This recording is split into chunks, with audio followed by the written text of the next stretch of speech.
Assalamualaikum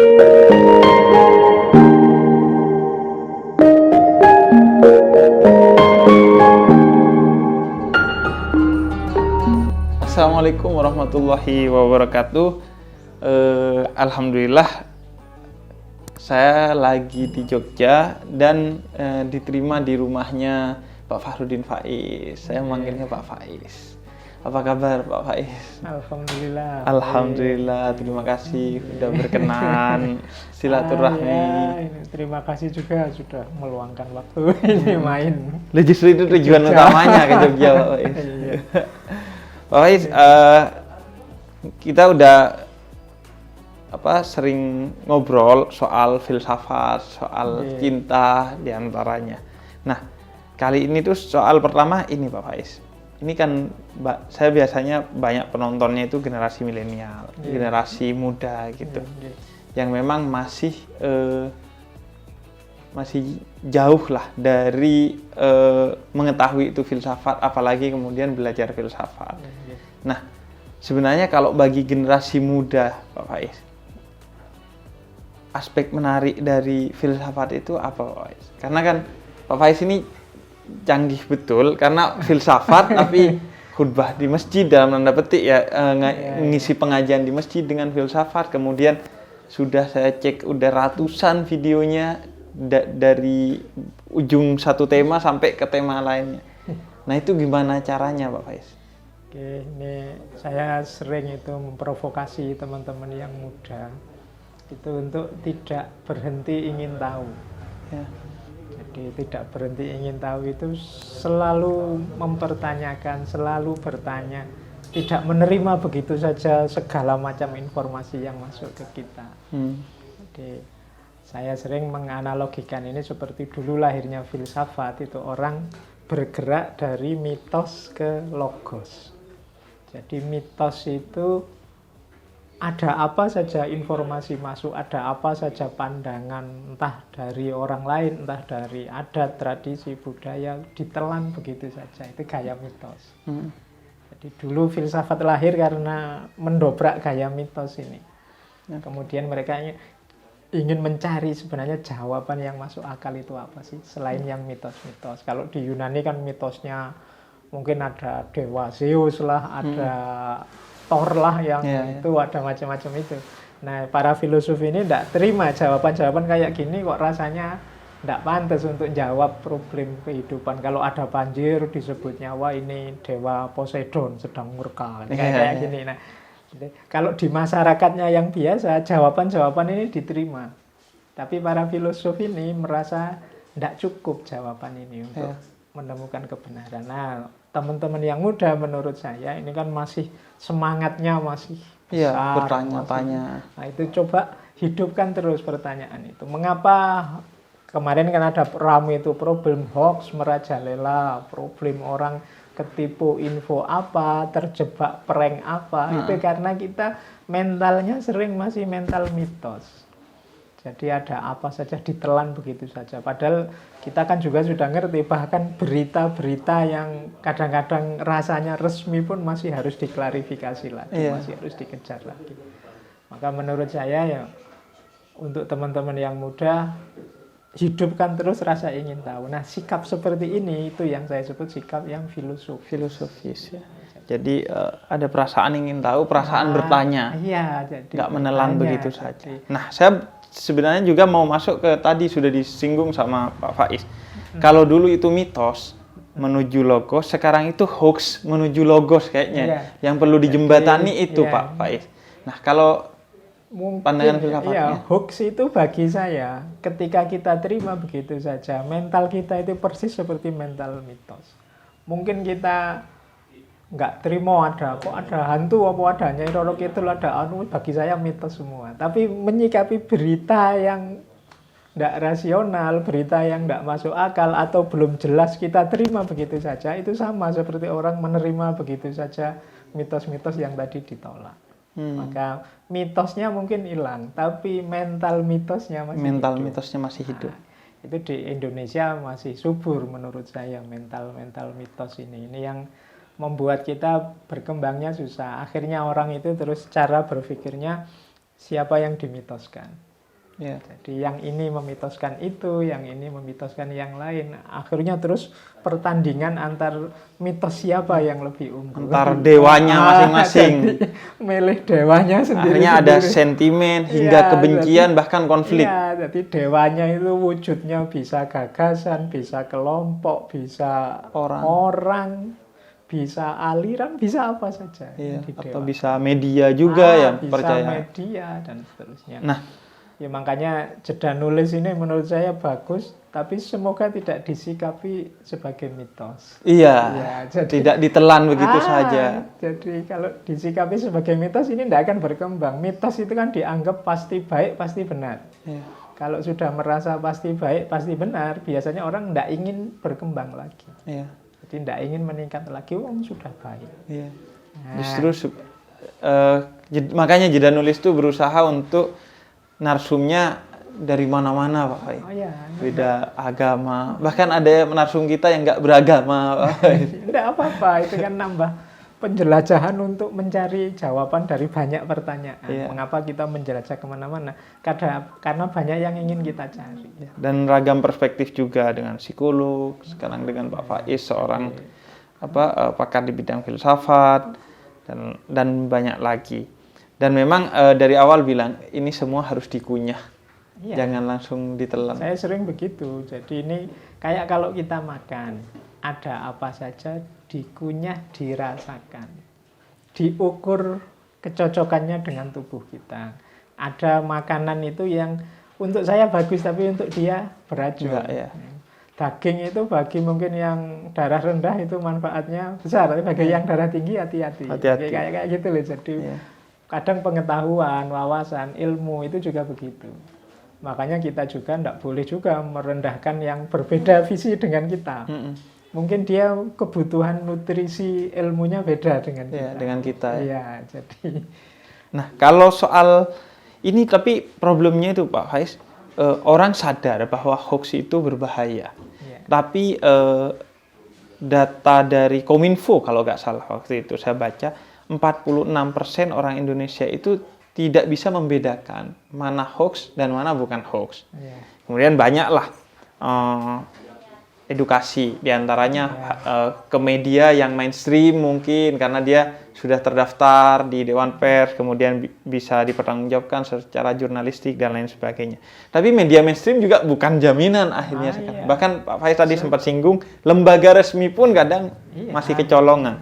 Nah, kalau secara filosofis tuh, cara mengunyah informasi itu agar kita gak terjebak hoax gimana, Pak? Iya, ya kalau saya sih biasanya memberi tips ke teman-teman mahasiswa itu, yuk diingat-ingat saja bahwa berita apapun, informasi apapun, wawasan apapun itu produknya seseorang. Jadi hasil yang ngolah itu orang. Maka penting kita tahu siapa yang ngolah ini. Afiliasinya kemana. Kira-kira ada kepentingan apa. Itu kalau di ilmu filsafat ada misalnya bidang-bidang hermeneutik, bidang-bidang semiotik. Melihat orang ngomong kayak gini, ini perujukannya kemana. Kemudian konteksnya apa, untuk situasi apa. Hari ini kan kita kadang tidak cerdas menangkap ini semua. Kadang informasi itu harusnya wadahnya apa, kita tempatkan di mana. Mungkin ini sebenarnya hanya bergurau, tapi kita menempatkannya di kotak yang berbeda. Mungkin ini sebenarnya serius, tapi kita nganggapnya bergurau. Itu menurut saya perlu kecerdasan-kecerdasan seperti ini. Jadi yang pertama itu. Jadi yang kedua harus kita ingat bahwa setiap gagasan, setiap pikiran itu bahasa ada konteksnya. Jadi ada konteks itu, ada latar belakang sejarahnya. Mungkin saya seperti ini itu, kok bisa ya ada orang seperti saya ini? Ini pasti ada latar belakangnya. Habib juga begitu, kok ada orang seperti ini. Itu enggak tiba-tiba turun jadi kayak gitu, tapi pasti ada settingnya. Nah, penting mengetahui latar belakang ini. Selama ini kita sering hanya melihat yang kelihatan saja. Atau kalau berita kita bunyikan kalimat-kalimatnya saja, kita pahami sesuai yang tertulis saja. Padahal mungkin alam di balik yang tidak tertulis itu lebih luar biasa untuk bisa dijelajahi. Makanya saya wawasan seperti ini justru saya menemukannya di khazanah-khazanah tasawuf. Para sufi itu kan sering pesen jangan lihat tampilan saja. Iya. Justru yang hakiki itu yang tidak terlihat. Iya. Menurut saya berita-berita, info macam-macam itu juga harus begitu. Kita jangan tertipu hanya yang kelihatan saja. Iya. Kadang-kadang yang hakiki itu ada di balik yang tidak terlihat.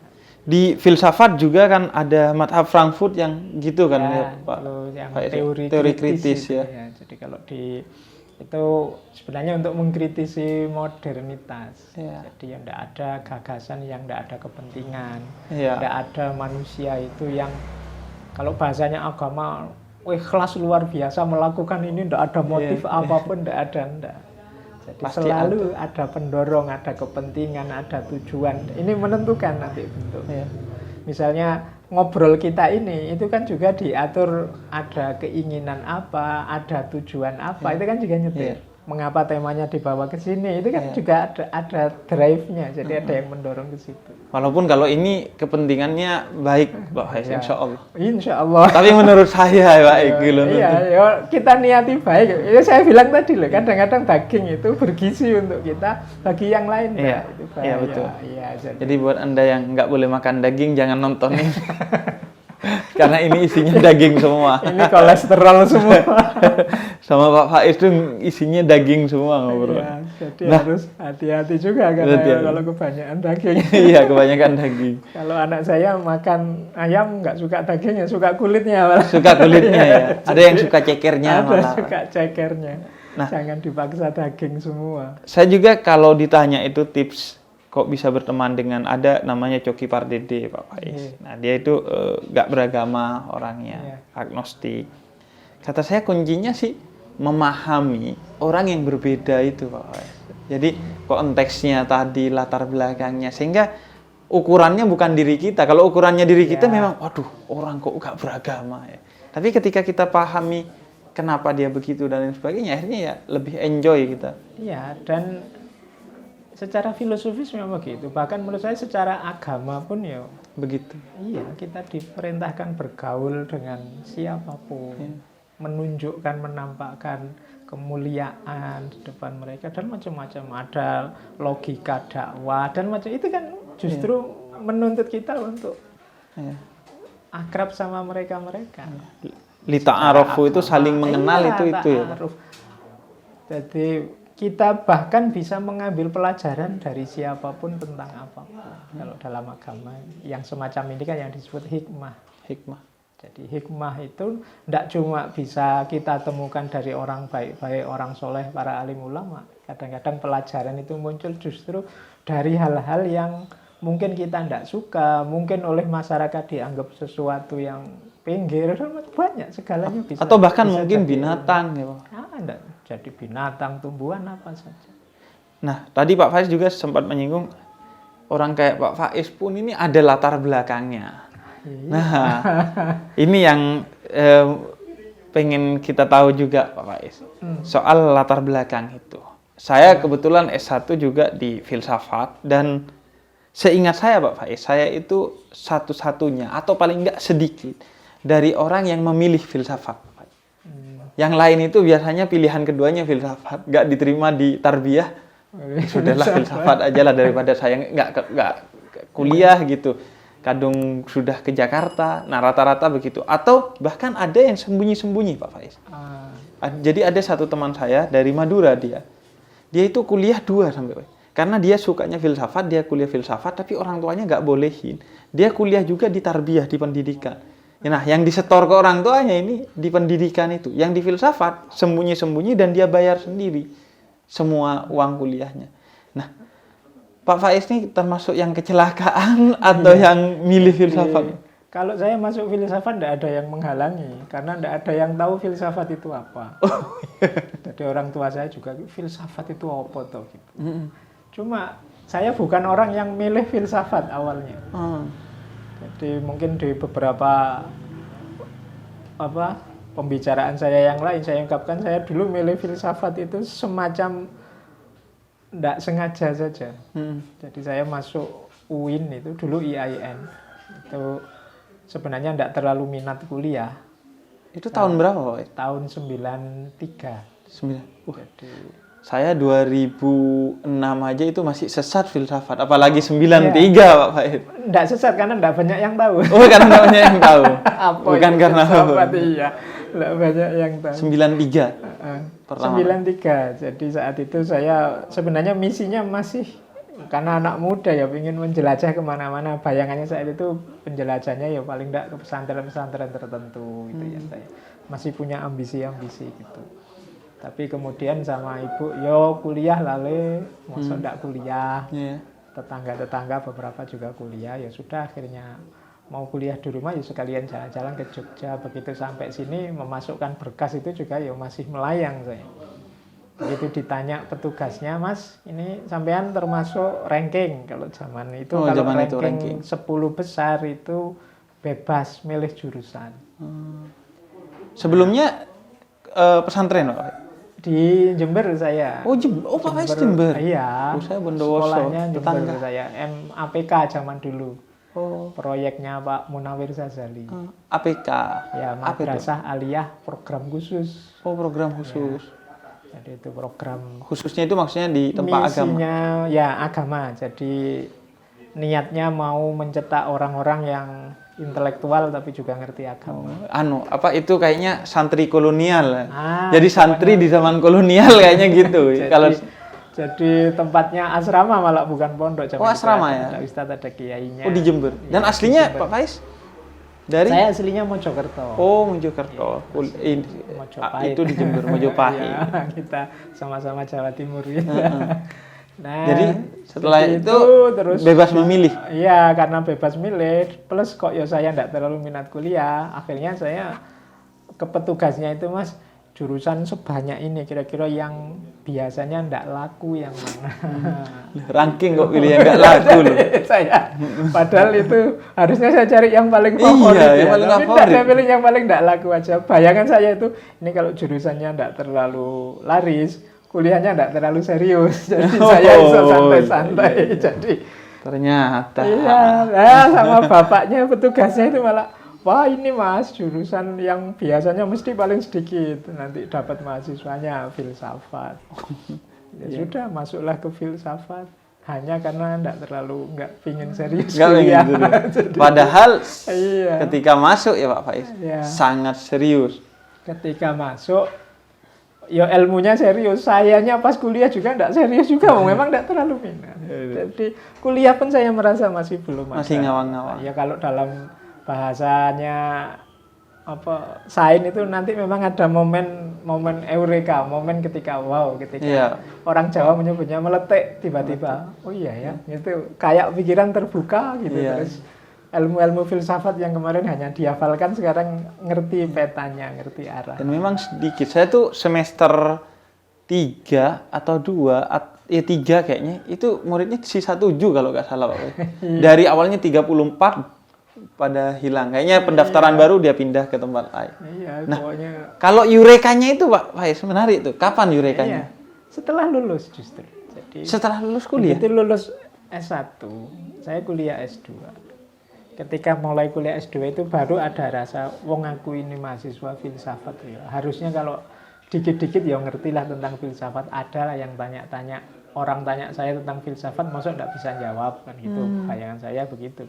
Terus ya mulai agak serius membaca-baca buku filsafat. Di situ tiba-tiba kayak ada momen, ternyata ini toh maksudnya filsafat itu. Ternyata. Jadi mulai kayak pikiran itu mulai tertata. Makanya untuk teman-teman yang belajar filsafat atau belajar apapun juga, mungkin kadang-kadang kita itu pas belajar, pas membaca buku, rasanya kok kayak hampa gitu, enggak masalah, lanjutkan saja. Nanti biasanya kalau ketemu momen ini terus yang kemarin-kemarin enggak paham, kemarin kayak berserakan di kepala itu terus tertata.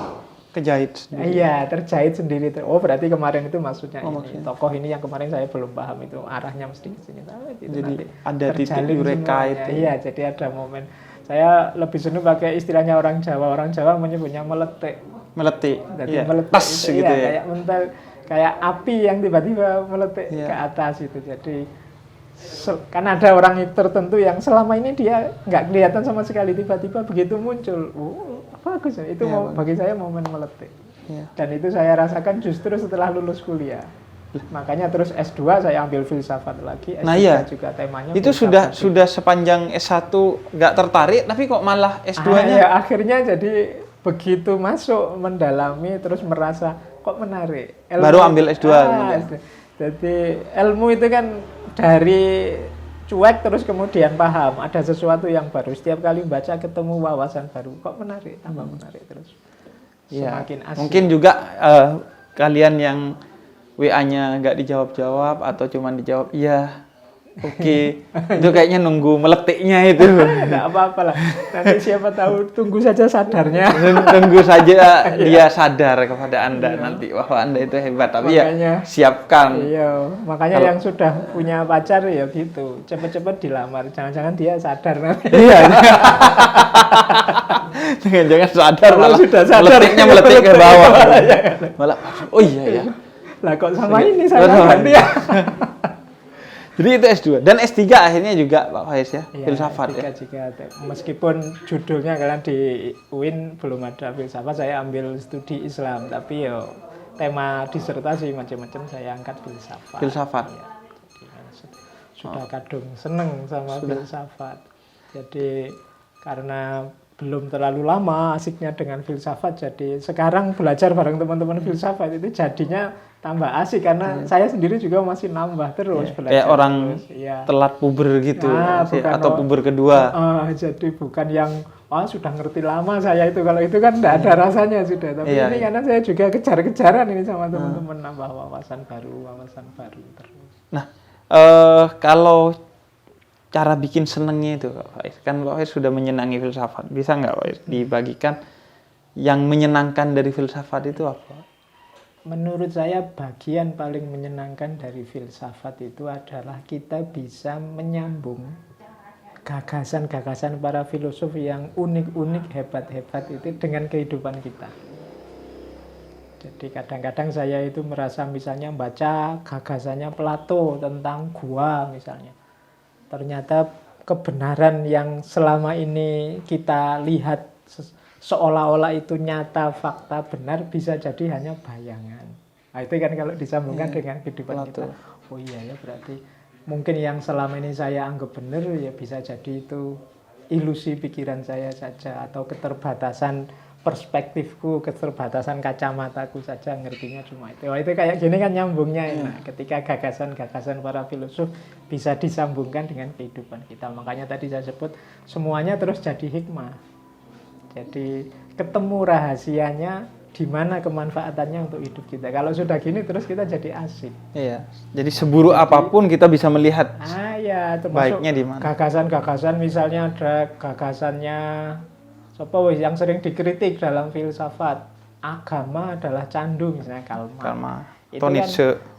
Ketika kita membacanya secara berbeda, oke lah kita tidak setuju ateisme sih. Tapi kadang-kadang kita beragama itu memposisikan agama itu jadi candu. Maksudnya jadi candu membuat kita lupa tentang perjuangan untuk kehidupan nyata. Jadi harusnya kita ini fight. Kita ini berusaha meningkatkan kualitas hidup. Tapi kadang-kadang dengan alasan agama, misalnya semuanya pasrahkan saja pada Tuhan. Nggak usah capek-capek, sudah ditakdirkannya kayak gini kan terus jadi candu, membuat kita tidak bangkit, membuat kita tidak berjuang. Kita kan punya tanggung jawab juga dalam kehidupan ini. Nah, itu dibaca secara ini, kemudian ketemu hikmahnya. Tapi tetap kita percaya kok sama agama, beriman sama Tuhan, tanpa harus ikut 100%. Misalnya kalau agama candu berarti tinggal saja agama. Tidak begitu, kita baca agama secara berbeda. Iya, gabut dibungkus dengan tawakal. Saya tawakal. Padahal gabut aja sebenarnya. Aslinya ya males aja. Males tapi aja. Saya ridho. Dari alasan ini sudah takdirnya kok. Itu. Nanti dibohongi orang, ditipu, diinjak-injak orang, tapi biar sajalah Allah yang balas. Nah, masuk agama menyuruh kita gitu kan? Iya. Sehingga agama kemudian punya aspek sosial kalau dalam Islam itu kan kalau ada kezoliman bahkan falyughayyirhu biyadihi. Kalau memang tangannya nggak mampu, bilisanihi, bahkan sampai di hatinya itu kan berarti harus dilawan. Jangan dibiarkan. Maka beragama yang fatalistik seperti tadi itu nanti mirip kritiknya. Kalau maka akhirnya dia jadi candu, membuat kita ternina bubuk. Ya. Karena ada fenomena keberagaman yang seperti itu. Gitu loh. Jadi itu yang disebut hikmah. Jadi dari gagasan-gagasan yang mungkin sangat jauh dengan keimanan kita, tetap ada sisi yang bisa kita ambil hikmahnya. Iya, dan kayaknya memang iya menyenangkannya tuh karena relate dengan kehidupan kita. Jadi asiknya menurut saya di situ.